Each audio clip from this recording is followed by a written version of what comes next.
Avui a Barcelona, a l'Advanced Factories 2025, un esdeveniment molt important on vinc a tractar un aspecte que serà clau i transcendent en els vinents temps, en els mesos vinents diria jo, que és la intersecció entre la robòtica i la intel·ligència artificial.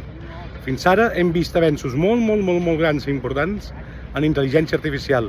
Arriba el moment que agafin la seva capa física, que interactuïn, que interaccionin amb el món real a través de la robòtica, que la intel·ligència artificial es faci física, es faci corpòrea.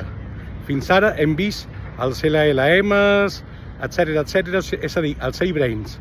Ara falta posar-li cos.